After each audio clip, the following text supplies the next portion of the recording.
La Voix des métiers, les podcasts de l'orientation. Dans cette deuxième saison, nous partons à la découverte de la durabilité dans les métiers. Derrière chaque éclairage ou appareil qui s'active se cache un savoir-faire essentiel, celui de l'électricien. Aujourd'hui, plus que jamais, les électriciennes et les électriciens ne se contentent plus de tirer des câbles ou d'installer des prises.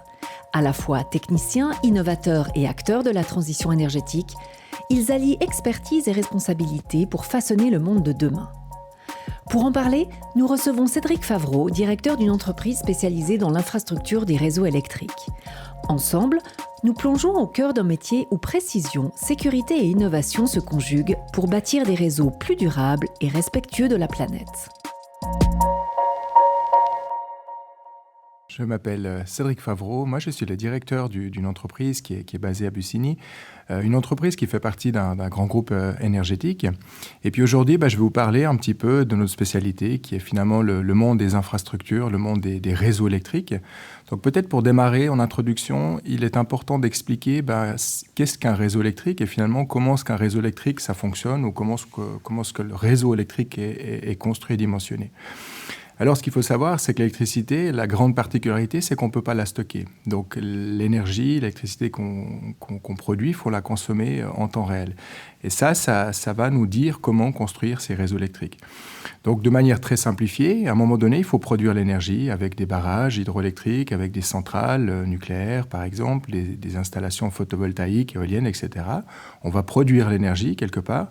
Puis ensuite, cette énergie, on va la transporter du lieu de production jusqu'au lieu de consommation, que sont les villes, que sont les maisons, les consommateurs finaux. Donc le métier de l'électricien de réseau, pourquoi est-ce qu'il est passionnant ? Parce que finalement, il va toucher à différents niveaux de tension sur le réseau électrique. Le réseau de distribution à haute tension, donc les travaux sur les lignes aériennes en hauteur ou sur les réseaux câblés. Ensuite, les postes de transformation, donc la construction des postes qui vont permettre de transformer cette haute tension en moyenne tension. Puis ensuite, les postes de distribution, les réseaux de distribution à basse tension qui vont acheminer cette électricité jusque dans les maisons et jusque dans les foyers. Vous avez peut-être entendu parler d'une stratégie énergétique éditée par le Conseil fédéral qui s'appelle la stratégie énergétique 2050. Alors finalement, quelle est la genèse de cette stratégie énergétique ? Il y a deux éléments clés. Il y a un premier élément qui est quand même l'accident nucléaire de Fukushima qui a donné une prise de conscience sur les dangers liés à l'énergie nucléaire. Il faut savoir qu'en Suisse, comment est-ce qu'on produit cette électricité ? Environ 60% de l'électricité est produite grâce aux barrages hydroélectriques. On a la chance en Suisse d'avoir avec la chaîne des Alpes un bassin hydroélectrique très important.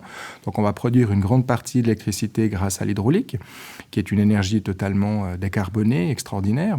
On a les centrales nucléaires, un petit peu moins de 40% de la production, et d'autres types de production, type fossile, le gaz, etc., etc. Ça, c'était un peu la manière, le mix énergétique, comment est-ce que pendant longtemps on l'a produit en Suisse.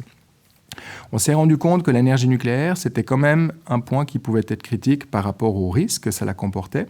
Et le deuxième élément, c'est il y a une prise de conscience de la crise climatique par rapport au réchauffement, etc. Donc on doit trouver aussi une manière de décarboner notre société d'une manière ou d'une autre, donc de quitter progressivement les énergies dites fossiles, le mazout, le gaz, etc., etc. Donc le Conseil fédéral, au vu de tout ça, a édité une stratégie énergétique 2050, en gros, qui fixe 3 piliers. Un, c'est de dire à l'horizon 2050, on aimerait être neutre en termes d'émissions de CO2, donc climatiquement neutre par rapport aux émissions de CO2.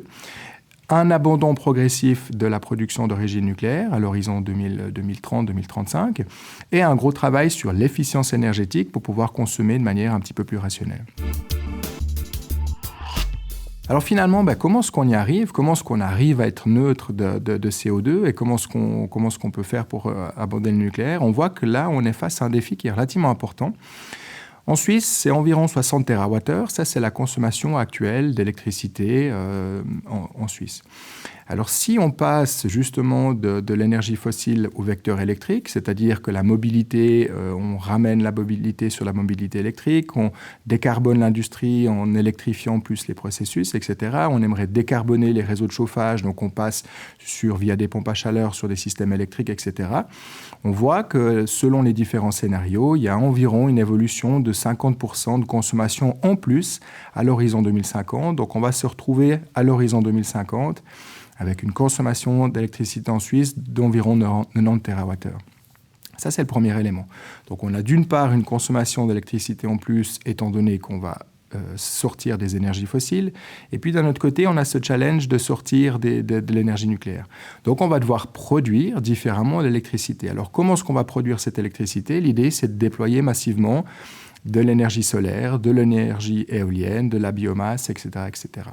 Alors la grande particularité de ces nouveaux modes de production d'énergie, c'est que c'est des productions dites décentralisées. On n'est plus dans le cas qu'on a connu depuis une centaine d'années, où on produit une grande quantité d'énergie en un endroit, avec un barrage, avec une centrale, et on transporte cette énergie. Là, on se retrouve avec de milliers de petites productions décentralisées dans des coins du réseau électrique qui n'étaient pas forcément dimensionnés pour accueillir toute cette production d'origine solaire ou d'énergie éolienne.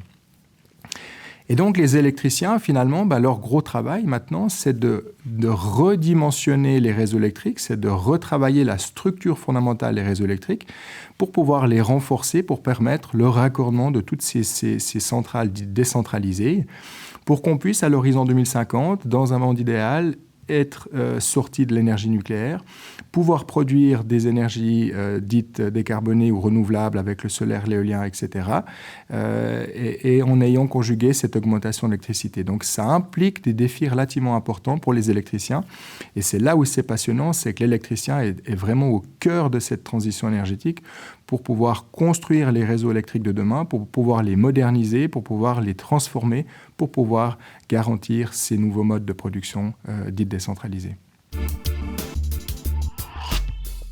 Donc un des défis, quand on voit l'évolution de ces réseaux électriques, c'est que finalement, le métier d'électricien va devoir fortement évoluer. Il y a une grande partie de nouvelles technologies qu'on va devoir implémenter dans ces réseaux. Je pense par exemple aux solutions de stockage d'énergie, comme je l'ai dit en préambule, le problème de l'électricité, c'est qu'on ne peut pas la stocker ou de manière intermédiaire, mais ce que l'on produit, on doit le consommer en temps réel. Donc une des problématiques, c'est que par exemple, quand vous avez une forte production solaire, ce n'est pas forcément le moment où vous aimeriez la consommer. Donc il faut trouver un moyen, d'une manière ou d'une autre, de stocker cette énergie.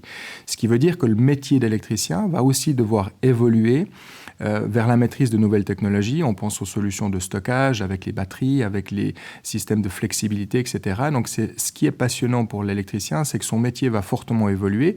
Il va devoir maîtriser toujours plus aussi la gestion des données. L'intelligence artificielle va certainement nous aider à maîtriser mieux justement cet équilibre entre production et consommation. Avec l'analyse des compteurs intelligents qu'on déploie aujourd'hui dans les réseaux, on aura un meilleur profil de consommation, donc on va pouvoir mieux réguler cet équilibre production-consommation. Un des éléments importants quand on parle dans les réseaux de demain, on va aussi beaucoup parler de réseaux dits intelligents ou de smart grid. Vous allez entendre ce mot de smart grid.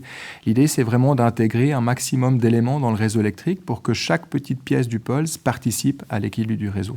Prenons un exemple. Aujourd'hui, une des stratégies de décarboner finalement aussi notre société, c'est de passer des voitures thermiques aux voitures électriques.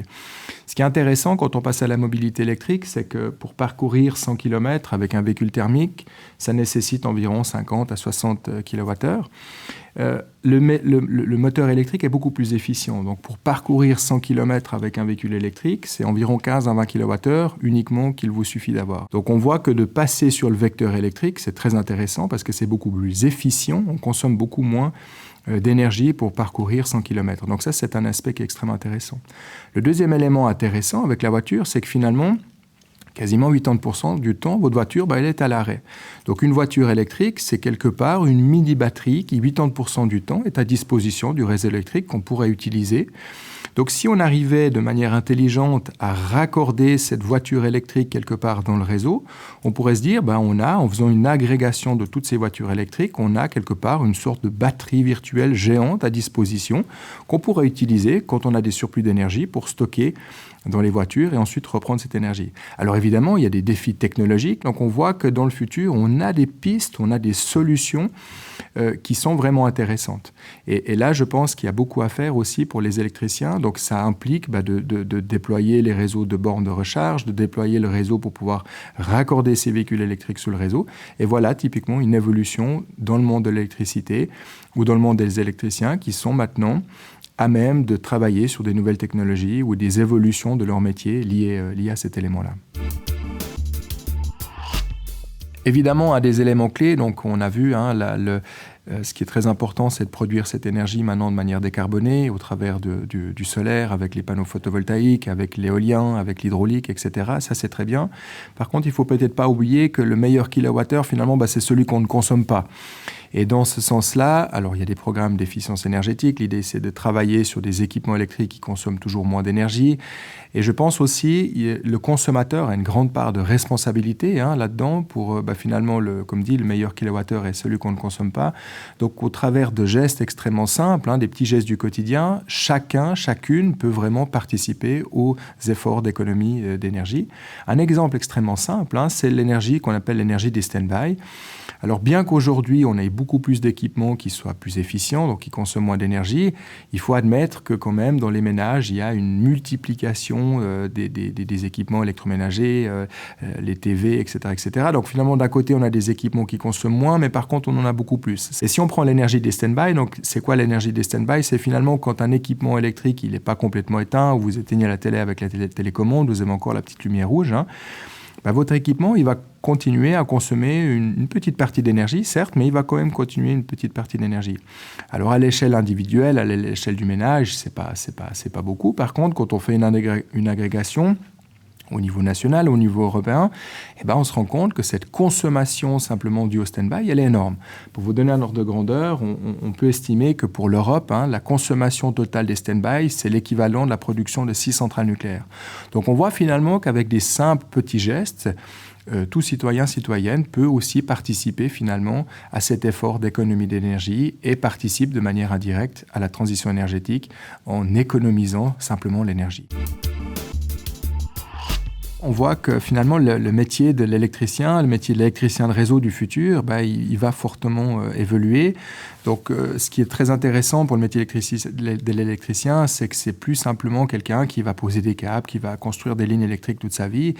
C'est l'électricien de demain sera un professionnel qui sera hautement formé, qui devra être compétent, curieux, mais surtout capable de s'adapter à des technologies qui seront finalement en constante évolution. On voit l'avènement des smart grids, l'avènement de la mobilité électrique, le raccordement des panneaux solaires, le stockage, l'automatisation, etc. Donc cet électricien de demain devra être ouvert à l'innovation numérique. C'est un métier qui sera toujours plus connecté, plus digitalisé. Donc il y a des compétences techniques qui devront être renforcées. Mais je pense aussi que l'électricien du futur, c'est vraiment quelqu'un qui devra être engagé, passionné. Et c'est un métier qui permet vraiment de trouver du sens. C'est un acteur tellement clé de cette transition énergétique, de cette lutte contre le changement climatique. Donc ça permet d'offrir un métier tellement fort de sens pour les électriciens, et ça, c'est extraordinaire. Donc, c'est vraiment un métier qui va allier la maîtrise du concret, garantir que la lumière, elle s'allume, que l'énergie circule, avec une dimension beaucoup plus stratégique, construire une infrastructure énergétique durable de demain, et c'est un métier dans ce sens-là qui est absolument passionnant. Si vous souhaitez faire découvrir cet entretien, n'hésitez pas à le partager.